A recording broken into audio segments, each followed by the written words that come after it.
Week, I delved here into recent data from the CDC suggesting major problems with regard to the mental health of our adolescents, surges in depression and suicidal ideation, especially true for our girls. This week, I found cause to worry about young men. This headline from The Hill, it caught my eye. Most young men are single. Most young women are not. The story reported that as of 2022, Pew Research Center found 30% of U.S. adults are neither married, living with a partner, nor engaged in a committed relationship. Nearly half of all young adults are single. Now, look at these numbers. 34% of women, twice as many, a whopping 63% of men. What explains that? I pulled the Pew study and I read with interest. Turns out since 2019, the share of single men who say they're looking for dates or a relationship has declined from 61% to 50%. In 2018, 28% of men ages 18 to 30 reported they'd had no sex in the past year, compared with 18% of women of that age. The Hill report said men in their 20s are more likely than women in their 20s to be romantically uninvolved, sexually dormant, friendless, and lonely. They stand at the vanguard of an epidemic of declining marriage, sexuality, and relationships that afflicts all of young America. Among the causes, among the factors, a reliance on social media and online porn. But also, more young women are hooking up with each other or dating and marrying slightly older men, and heterosexual women are getting more choosy. Other troubling statistics about men come from a 2021 study from the Survey Center for American Life. They found the share of men who have 6 or more close friends, which in 1990 was 55%, by 2021 had shrunk by half. Meanwhile, those with literally 0 close friends, which stood at 3% in 1990, has zoomed to 15%. I am absolutely stunned with the information that has been presented by CNN. Now, if CNN is covering this topic, that's how you know that it's starting to become a shit show out there. An expert quoted by The Hill said this disconnect can have catastrophic consequences for young men. Quote, in the worst case scenario, the young American man's social disconnect can have tragic consequences. Young men commit suicide at 4 times the rate of young women. Younger women are largely responsible for rising rates of mass shootings, a trend that some researchers link to their growing social isolation. Well, those words reminded me of a conversation that I had over a year ago right here on CNN with NYU professor Scott Galloway. But the issue is when you have a group of men, the lower half of attractiveness of men in online dating, which has doubled, now it's about half of relationships, and the top 20% of men in terms of attractiveness get about 60% of the interest, you end up with a group of men that are more prone to conspiracy theory, more prone to misogynistic content, more prone to not believe in climate change. So this is the American story. If it's written with a pen whose ink is failing young men, does not end well. This is an existential crisis, failing young men. As always, Professor Galloway was prescient. Back with me now is Scott Galloway. He's a professor of marketing at NYU Stern School of Business. He's a serial entrepreneur. He's the host of the Professor G podcast and author of multiple best-selling books, most recently, Adrift, America in 100 Charts. Scott, thanks for returning. Hasn't the advantage always been to those with the looks and or the money? What's changed? First off, Michael, I just want to say thank you for raising this issue a year ago when a lot of media companies were afraid to talk about this for fear of its being pro-men was somehow being anti-women. Look, this is returning to the natural order of things. For the majority of history, a small percentage of men have had the majority of the mating opportunities. But in America, we decided to make a huge investment in what would probably be the greatest innovation in history, and that is in the middle class. From 1945 to 1947, 7 million men returned from war were discharged from the service, and we decided to give them the GI Bill, subsidized mortgages.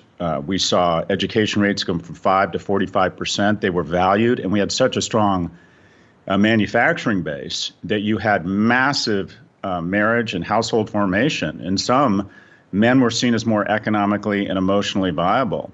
And you've seen the reverse happen with the offshoring of much of our manufacturing base, with a society that, quite frankly, doesn't value young men. When we talk about problems with people of color or women, we see it as a systemic societal problem. When we see problems or the stats that you just mentioned, we see it as accountability, or that men just need to level up.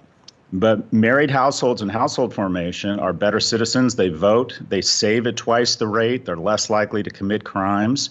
If you were born in the 90s, you know for a fact that that era was the best time growing up because there wasn't any social media. I honestly feel really bad for millennials and Gen Z because they will have no idea what it's like growing up in a normal society. And sadly, this is happening in different countries as well. Our world has evolved so much in the worst way possible. And then, Scott, you toss in the influence of social media and how relationships today, they don't come from, in our era, happenstance and mingling, right? They come from swiping, and that further accelerates this issue. Am I right? Oh, it's been the chaser to it. I mean, to have an honest conversation about this, we have to be honest, and that is that men and women have different mating criteria. One quarter of men saying economic viability is a key criteria in a mate. 3/4 of women say that is important. And when you're on a two-dimensional format, where now it's 1 and 2 relationships begin online, it used to be 1 and 4 just a few years ago, it gets distilled down to a small number of criteria. Specifically for men, it's does she look attractive? And specifically for men, is he able to signal his ability to garner resources in the future? An average attractive male on Tinder gets swiped less than 1% of the time. And there's 3 men on Tinder for every 1 woman. So you've distilled it, you've taken out one of the key components of mating dynamics, and that is vibe, humor, body language, pheromones, the ability to be, quite frankly, a little bit persistent in the pursuit of a romantic relationship. We have no third places anymore, no places to meet. People aren't going to bars, they aren't sports league, they aren't going to church, they aren't even going to work. So it gets distilled down to very 1 or 2 dimensional attributes. And the reality is women are much choosier than men, and they can apply those screens, and they allocate all of their attention to a small number of men that results in just essentially at the end of the day, a lack of opportunities. From the data and statistics provided, I can see why a lot of men are walking away from dating because the majority of men are tired of being walking ATMs and emotional therapists. Remember, kings, don't be her therapist. Be the reason why she sees a therapist. And it's not that men are scared of getting married. They're just scared of getting divorced. I remember I was talking to a guy who is recently divorced. He told me, and this stuck out to me like a sore thumb. He said the most loneliest he ever felt were sharing a house and his resources with somebody who did not appreciate or care about him. Be careful who you fall in love with, gentlemen, because the majority of these girls, they're not looking for love. They are looking for help. Summarized it perfectly. Call it the high heels effect. In the last 40 years, more women have graduated from college than men, and they're not interested in mating with non-college grads.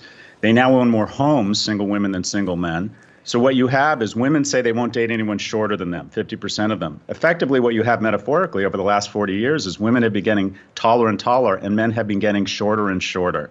How many of us have said, I know a ton of great single women, they can't find a date? That's not true. They can't find a date. They can't find a man they find economically or emotionally viable. If we don't make a massive investment in young people and make more economically and emotionally viable men, we're going to see a lack of household formation. We're going to see a decline in the middle class. And we're going to see, quite frankly, just a lot of young men who are terrible citizens. So is the answer to fix this economically, and who will champion this conversation? You felt obliged to compliment me at the outset because we had engaged on this a year ago, and here I am revisiting it. And I read into that the fact that you think that it's politically incorrect even to have this dialogue. When you're seen as advocating for men because of the 300,000-year head start we've had, it seems somehow as anti-female. There's a lot of very unfortunate misogyny online that is masquerading as being pro-men. A lot of TikTok celebrities who talk about advocating for men, it's just thinly veiled misogyny. What do we need? We need more freshman seats in colleges. We need a massive investment in vocational training. We need to figure out a way to get more permitting for housing so young people can afford housing. We need to recognize our economic policies literally allocate wealth from young people to old people. The percentage of wealth that young people control under the age of 40 has been cut from 12% to 6%. These are concerted, deliberate decisions. We did away with the child tax credit. We don't want to make it any easier for people to have kids, but seniors just got their largest cost of living adjustment increase in history. We have made the decision to make it harder and more expensive for people to find each other, for people to mate, and for people to have children. And without children, we turn into Japan and Italy, and that is we go into population decline and our economy goes into decline.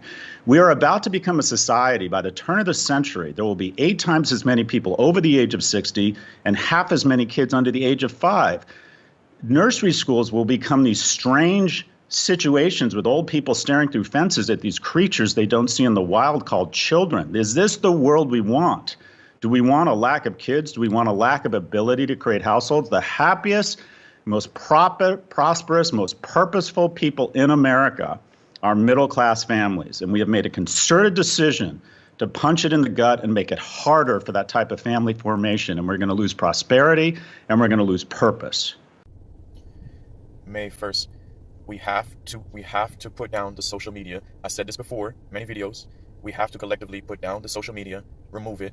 That means joint together. That means women, you have to delete the app, because you're seeing posts, you're seeing widespread of the wrong type of influence. You're not realizing you're seeing insecurity boosts. You're not realizing, you're seeing shape and it's affecting insecurity levels. You're not realizing the truth that it's affecting and rising insecurity levels, therefore harming relationships, having relationship doubts. And to the men, collectively as a team, as you're talking to a man, you should both be like, hey, let's go ahead and delete it. Number 2, we have to collectively also stop playing certain kinds of music. I don't care what you say, but certain stuff like The Weeknd or Ariana, this influence is another form of influence of, oh, yeah, I'm doing better. Yeah, let me leave the relationship to do better. Let me just be cool. Let me just go out. The Weeknd of, oh, yeah, this and that. These are intentional songs paid and from companies and publishing labels, record labels that literally feed to put out songs that influence the clubs. The song's purpose from the record labels is ran by people who only choose and select songs all in your faces to distract you, to improve the club amount, separation, the club, so that the clubs and the touring and the shows and the touring gets the higher income. They're feeding that. They're not feeding couple keeping songs. They're not feeding communication in your relationship type of songs. They're feeding songs. You're not realizing brainwashing of like it's okay, and it's all another influence too. Number 1 was we have to collectively delete the social media apps, the music. You have to try to play your own mind, communicate and keeping. Number 3, we have to stop going through phones and put phones down in general. Like the video I have attached to this said, in the 90s, in the 80s and back, there was no phones for either of us to, this and that over there, or be going through. We have to instead improve communication. We have to try to work it out with that partner instead of just simply relying on going through an influential phone device, creating arguments that's ruining the possible love of your life. That you two would, if you're holding hands, he wants all the time to be holding your hand everywhere you go. He wants to hold your hand. He cries with you. He calls you calls you a lot. Makes plans. You guys make plans together. See the world together. Love each other. Do not make because of phones. We have to collectively do, just for an example, these 3 things, for example, to undo what the last video I have attached is saying, because it is declining. It is definitely declining relationships. Way more women are single or going dating, trying out dating, stuff like that. Not trying to communicate and work out that love of your life relationship. Where y'all went everywhere, y'all did so much. These things. That's it's going to end up in a society where there's no joint homes. It also ends up in a society where women, more than ever, because of social influence, are like 60K, 70K. You're not realizing you're overdoing yourself. You're overworking when you can live a more peaceful life by not being caught up in the hype and the influence. So you got the women working like nuts, like crazy, because you're being influenced. Learn and recognize you're being influenced and brainwashed of the 60K or better, 70K or better. Oh, they're doing this, Oh, look at this on social media. They're over here, they're over there. Your mind, your brain is being fed by brainwashing instead of trying to construct and communicate to your partner for a strong, wealthy family. All of these things. Oh, 60K or better, 70K, you're being influenced. If he is ambitious, hardworking, wants to hold your hand everywhere you go, cherishes you from head to your toes, and hardworking and willing to listen, and then y'all could work as a team for communication, sit each other down and have sit-down conversations. That's what will remove from these traps where we're influenced. You're not realizing being influenced to separate. Influenced by the social medias, raising your insecurity. You're seeing stuff that's brainwashing you from yourself and how great you are. You two are as a partner. Don't have insecurity. Work on communication in your relationship. avoid all of these things. So I said this before in other videos. The only survival before it becomes pandemic, before it becomes kind of craziness, before it becomes like I said, an increase in just chaotic things and women just increase in unhappiness over the long run. Women increase in just in just being brainwashed, not really realizing that we need to have that partner that wants to hold your hand, that wants to cherish you from head to toe, right? Clearly adores you, and you adorn them, and communicate, man. Have those conversations and make life together. Don't follow the distractions and the brainwashes and be all over here like that. Don't go to seek online stuff. Put away the phones, guys. We need to boycott to have more simpler phones or to put away phones. And those who agree with me, join on like a simpler phone, like a simple phone call phone. Lessen the internet off. We need to delete social medias together. We need to delete those social media apps together collectively. Number 3, only play certain music. Avoid the club enticing music, not realizing it's paid, directed to boost the songs. Remove these things. They're brainwashing you all to go out here and not see that you need to just have communicated with whom loved you and adorned you, cherished you from your head down to your toes, wanted to go everywhere with you kind of partner, and you're just going out or repeating, and it's chaos.